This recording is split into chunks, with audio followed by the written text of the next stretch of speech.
E bom, estamos aqui para essa live. Vamos começar reagindo à notícia que saiu no Globo do Renan comentando essa belíssima ideia do Eduardo Bolsonaro, que eu considero aí uma das melhores ideias políticas dos últimos tempos, que é fazer da Júlia Zanatta a vice do Flávio Bolsonaro. Olha aí. Vamos lá. O Globo acabou de... Aliás, antes de eu comentar essa notícia, deixa eu falar uma coisa sobre o jornalismo e o MBL e a missão, né? Eu não sei se vocês estão reparando, mas se a gente tiver sensibilidade para isso, a gente vai perceber. Por muito tempo, nós fomos meio que ignorados pelo jornalismo, né? A gente estava crescendo nas pesquisas, todo mundo estava vendo que a gente estava crescendo nas pesquisas, mas o jornalismo oficial, o jornalismo mainstream, não estava colocando o Renan nem o nosso projeto no radar. Havia uma certa, digamos assim, uma certa má vontade por parte do jornalismo de noticiar as coisas que se referiam à missão e ao Renan Santos. Isso era muito nítido no início da pré-campanha. Os primeiros meses da pré-campanha quase nada aparecia, quando tinha que fazer algum tipo de capa, e aí eles botavam todos os outros candidatos, menos o Renan, aí eles citavam os candidatos, citavam todos os nomes e não botavam o nome do Renan. Era uma coisa assim meio que sistemática. Eu estou sentindo agora, me corrijam se vocês tiverem uma impressão diferente da minha, que nós estamos numa outra fase. Eu estou vendo muito jornalismo prestando atenção na missão, muita matéria saindo sobre as coisas do Renan, inclusive sobre falas do Renan. Por exemplo, recentemente a gente viu aquele vídeo que ele falou, eu acho que foi do Zema, e passou no Jornal da Band, teve um vídeo dele, passou um trechozinho no Jornal da Band, nem precisa colocar pra reagir não, mas passou um trecho no Jornal da Band de coisa dele. A gente tá vendo algumas matérias aparecendo aí sobre o Renan, algumas reações de jornalistas. Eu vi recentemente um vídeo que o Renan fez sobre a reação da Eliane Cantanhede, do Globo News, uma jornalista tradicionalíssima do Brasil, que estava se dizendo ela falou aterrorizada pela possibilidade do terceiro lugar ser um outsider como o Renan. Ela disse assim, não, estou muito aterrorizada porque os outsiders... E aí ele fez um vídeo irônico, respondendo naturalmente. Mas o que está rolando agora, né? Está claramente acontecendo uma maior atenção em relação ao nosso projeto, uma maior atenção em relação ao candidato. E isso denota algumas coisas, né? A primeira coisa que denota é que meio que já é oficial e já está precificado em todos os âmbitos da elite midiática brasileira que o verdadeiro terceiro lugar desta eleição vai ser o Renan. Quando eles saem da postura de certa indiferença e começam a assumir a atenção devida, isso é um sinal de que é o terceiro lugar, que a gente já está na mão dele. E opa, seja bem-vindo, Renatão aí na área. E aí, meu querido? Opa! Como vai? Seja bem-vindo. Como vai? Tudo vai? Bom, Professor Ricardo, caros amados telespectadores, boa tarde a todos. boa tarde. Então, eu estava falando da atenção maior que agora o jornalismo está tendo em relação às coisas do Renan. Acabou de sair, não sei se você viu, saiu agora no Globo esta notícia, uma pequena matéria sobre a observação irônica que o Renan fez a respeito da vice do Flávio Bolsonaro, que o Eduardo estava aí querendo dizer que ia ser vice. Parem de facilitar, ironiza Renan Santos após vídeo de Júlia Zanatta, cotada a vice de Flávio Bolsonaro. Eles falam alguma coisa na matéria? Deixa eu ver. Bota aí. O pré-candidato à presidência por missão, Renan Santos, fez nas redes sociais ironizar a possibilidade da deputada Júlia Zanatta, do PL Santa Catarina, ser cotada a vice na chapa do também pré-candidato Flávio Bolsonaro. A ideia saiu do ex-deputado Eduardo Bolsonaro, que fez a defesa na semana passada e disse que a parlamentar do PL estava à altura do cargo por sua lealdade. Eu acho que sim, que ela está à altura do cargo, né? Parem de facilitar, eu quero ter algum mérito na vitória, postou Renan Santos ao reproduzir um vídeo postado pela própria Zanatta. Bom, não tem muita coisa aí, mas eu acho que a parte, empatado na última pesquisa, Quest, baixa aí pra ver se tem alguma coisa interessante. Depois que citou o nome de Zanatta para o posto de vice na chapa do irmão, a declaração de Eduardo tem sido criticada. O ex-deputado trocou farpas com o influenciador de direita Rodrigo Constantino, que está fazendo seu ensaio para meio que sair do barco. A discussão teve início após o influenciador publicar que a parlamentar não agrega um só voto ao Flávio onde ele mais precisa. Eduardo é mesmo camisa 10 do Lula, escreveu o influenciador, que caracterizou a opção como voltada apenas à bolha. Bom, aí tem as falas do deputado se defendendo do Constantino e tal, mas o que é de interessante aí nessa matéria, né? O que é interessante é ver como o jornalismo agora está prestando atenção no que a gente está fazendo. Então eu vejo toda semana saindo algum tipo de manifestação, ou favorável, ou contrária, ou alguma coisa que o Renan disse, alguma coisa que ele fez nas redes sociais, um vídeo que ele gravou e já apareceu na TV algumas vezes. Ou seja, isso é um sinal de aceitação da candidatura da missão. Essa é uma candidatura que já está meio que estabelecida e tudo vai nessa direção. A fala também do Ronaldo Caiado, recente, de dizer que tinha muito aí a conversar com o Renan, vai exatamente também nesta mesma direção. É a admissão de um candidato que provavelmente não estará, né, na disputa, mas que quer aí conversar conosco, quer ver algum tipo de agenda. E aí, você acha que isso era esperado, Renato? Bom, boa tarde, meus caros amigos. Já falei boa tarde, né? Cara, vamos lá. Primeiro, né, sobre a aceitação da imprensa que você tratou aí, né? Eu tenho visto, tenho acompanhado bastante que principalmente o grupo aqui de imprensa da pré-campanha de Renan Santos está a todo vapor. Está a todo vapor, assim, são links e mais links e pedidos de entrevista. E isso é reflexo de uma coisa muito simples, né? Que é a consolidação do Renan Santos em terceiro lugar em praticamente todas as pesquisas, né? É muito difícil você, talvez, apontar uma que tem alguém na frente dele. Praticamente inexiste.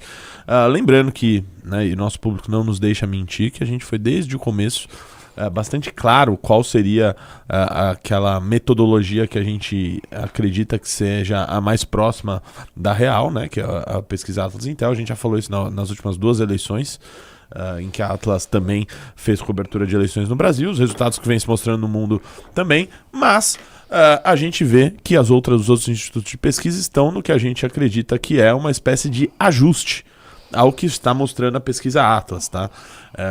A Atlas, portanto, mostrou o Renan com 6,9. Teve até pesquisas que foram mais generosas, tá? Pesquisa Vetor Arrow colocou colocou o Renan com 7,5%. 7,5%? Essa não vi. E depois vieram os outros institutos, né? O Real Time com 6, hoje saiu a Synexus com 5.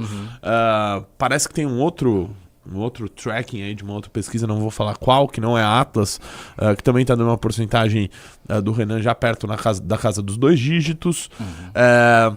Enfim, a gente tem visto esse ajuste aí sendo feito em outras pesquisas, né? E por isso, justamente por isso, estamos bastante esperançosos com a próxima Atlas, que é aquela que a gente acredita que tem o resultado mais próximo da realidade, porque o Renan deve crescer, e cresceu desde que a última pesquisa surgiu. Sendo assim, ele é, hoje, flagrante, inequívoco, o terceiro colocado na disputa. Ponto. Por enquanto.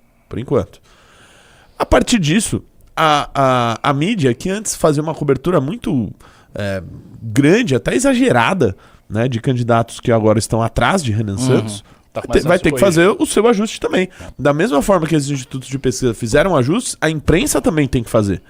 Eu estava vendo hoje de manhã que teve um fórum da Veja. A Veja fez um fórum hoje. Eu fui ver as figuras que estavam lá e, enfim, já me deixou bastante puto, né? Porque estavam lá Romeu Zema, Ronaldo Caiado, Flávio Bolsonaro, Moro. E quem era o outro? E o Haddad. E o Tarcísio, né? Falei, como assim os caras fazem um fórum? É convidado o quarto e o quinto? E o terceiro não. E o terceiro não. Porque a gente já tem que tratar isso com a indignação merecida, com o espanto merecido. Talvez tenha sido marcado há muitos meses atrás e esse foi a maneira que fez, não sei. Mas o fato é que teriam que ter feito esse convite, enfim, ou algo do tipo. Então, cara, essa consolidação em todas as pesquisas, a própria Quest, que a gente questiona bastante o método dela, né, e a questionar o próprio instituto, também mostrou o Renan em terceiro lugar. Então, que as pessoas ficaram espantadas, né? Eu vi, não, o MBL comemora que o Renan está... Não, o MBL não comemorou o resultado da Quest. Não comemoramos o resultado da Quest, porque o resultado da Quest para nós está errado. O Renan tem muito mais do que aquilo. Que eles colocam 3 ou 4%, não sei. E agora eles já estão projetando ter 10. Não, a gente sempre falou isso aqui, abertamente, em lives, em todos os lugares que a gente vai. Nosso objetivo é ter 10% até o início da campanha, ponto. Exatamente. E nós vamos buscar isso, eu tenho certeza absoluta. A gente ainda está no mês de junho. Provavelmente vão ter as pesquisas do final do mês. Deve ter Atlas esse mês, imagino. Deve ter em julho também. E eu acho que e depois que chegar em agosto, aí vai ter pesquisa de 2 em 2 semanas, 1 em 1 semana, vai ser um ritmo muito mais rápido. Então eu tenho certeza que a gente vai chegar acima das expectativas que a gente tinha. Eu vou confessar uma coisa, Ricardo Almeida. Talvez lá atrás eu achasse isso loucura. Eu também. Eu falava, não, cara, o Renan ele vai crescer, óbvio. Porque ele é melhor intelectualmente, ele é melhor de oratória, de comunicação. Enfim, ele é melhor em 100% das coisas do que o Flávio, Lula, etc. Zema, cara. Só que eu acreditava que isso só seria possível quando ele aparecesse num debate. Sim, exatamente. Antes disso, gente, é fantástico o que está sendo feito. Muitas das pessoas ainda não entenderam. Falam, meu Deus, como que é possível esse cara tá na posição que tá? Né? Então, assim, é o que Vanderlei Luxemburgo diria. Confia no projeto. Confia no projeto. Né? A gente aparentemente sabe o que está fazendo. Não, assim, a pré-campanha do Renan está sendo a melhor pré-campanha que eu já vi de todas. De qualquer coisa, é essa pré-campanha. E o segredo está na pré-campanha, o segredo está no candidato, de fato. Porque assim, a gente não tem estrutura, não tem grana, não tem nada, não tem conexões com jornalistas, não tem nada. O que nós temos é um candidato muito bom, um projeto consistente e uma técnica, digamos assim, uma tática de pré-campanha que se mostra acertada. Essa tática, que foi uma tática que o Bisotto falava muito. O Bisotto falava muito tempo, até antes do Renan ser escolhido para apresentar a missão. Tal, o Bisotto já falava isso, que a lógica da pré-campanha deveria ser rodar o Brasil, buscar uma interiorização do nome dele, ou seja, você para lá no estado e fica rodando várias cidades e vai para tudo que é rádio, e que é assim que as coisas iam funcionar. E de fato é assim que as coisas estão funcionando mesmo. Essa tática foi muito acertada e é uma tática que é barata, porque você consegue ir para as coisas, você não gasta muito, você vai a tudo que é lugar, obviamente você vai crescendo, as pessoas vão se interessando mais pelo seu discurso, então rádios maiores, televisão, tudo vai querendo que você esteja lá, porque você está dando audiência, todos os podcasts querem o Renan, porque o Renan dá audiência pra caramba. Não há um podcast no Brasil, tirando... Inclusive eu peço desculpas aos meus amigos, Renan, né? Aos meus amigos de todos os podcasts aí do Brasil, que estão, muitos deles já me infernizando pra ter novamente o Renan. E calma. Calma, ele vai, né? Mas, naturalmente todo mundo quer, pô. O cara dá audiência, aí tem um público super fiel. Aonde ele vai crescendo. Realmente não tem como errar. Isso, assim, a consistência disso aí é muito grande. Eu confesso, antes da jornada, eu achava que poderia bater coisa de 5%. E assim, eu já achava que 5%. Era bater muito. 5%. É muito. Porque é muito. É muito. Veja, as pessoas não têm noção disso. Vamos colocar aqui em termos claros. Nós temos cerca de 100 milhões de eleitores no Brasil. Você falar de 5%, você está falando de 5 milhões. Baixo, é mais, né? É mais do que isso. Mas é 100 milhões de eleitores. Vamos fazer essa conta fácil. 5 milhões de votos. 5 milhões de votos é muito voto. Pra vocês terem uma noção, para ultrapassar a Cláudio Berreira, me corrija, é coisa de em torno de uns 3 milhões de votos para deputado federal. 2,5 para deputado federal. 2,5 para deputado federal.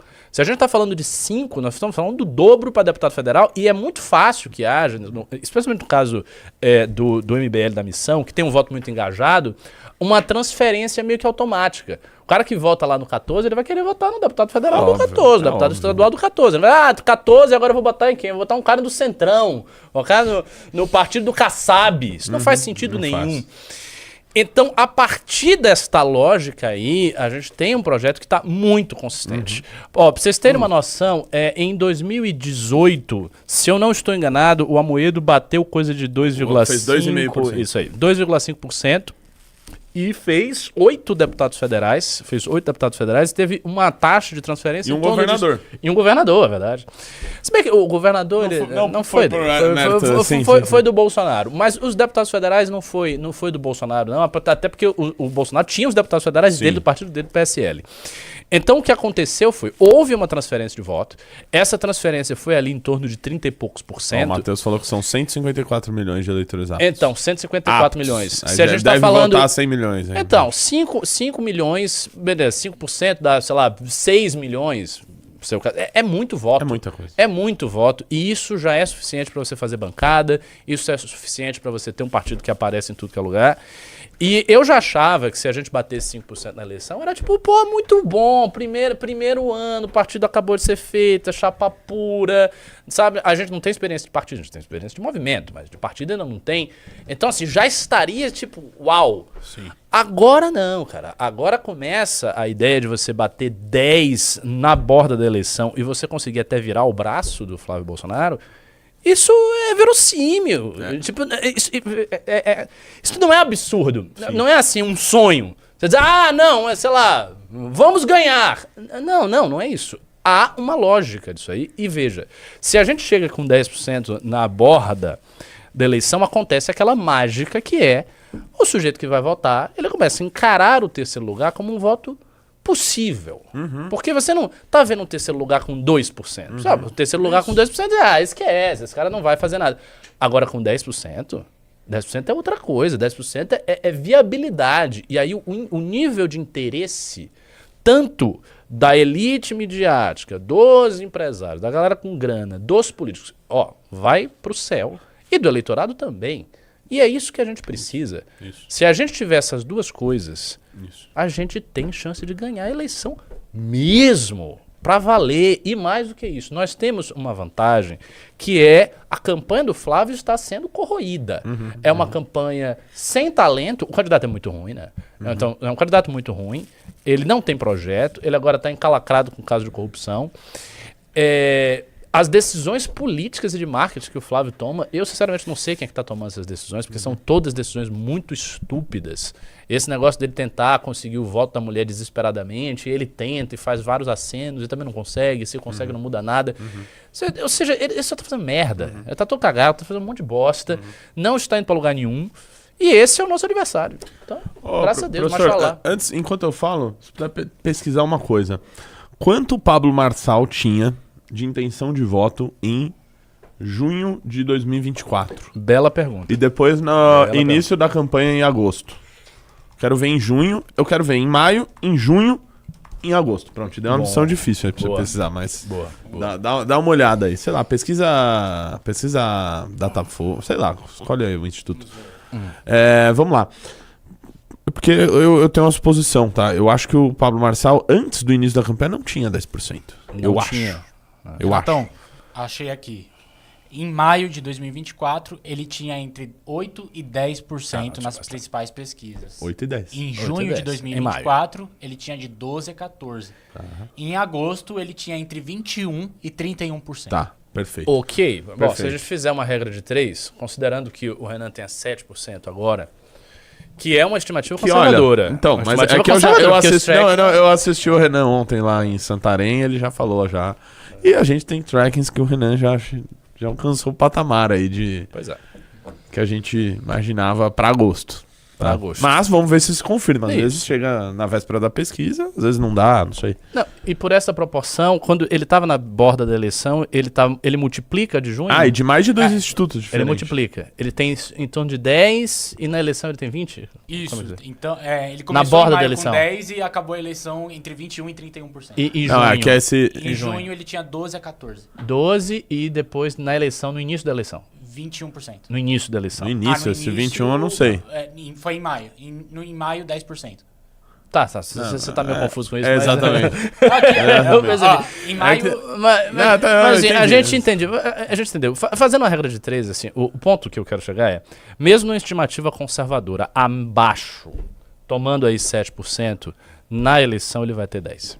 Sim. Se seguir uma regra de 3 em relação ao Marçal, na estimativa conservadora. Na campanha da prefeitura ainda eram mais focados ali em 3 candidatos, né? Não tinha vamos dizer, um Caiado, Isso, esse é um ponto também. É verdade. Outro ponto, porque esses caras vão sair, Exato. eles vão tirar as candidaturas deles. Exato. Eles vão tirar as candidaturas deles.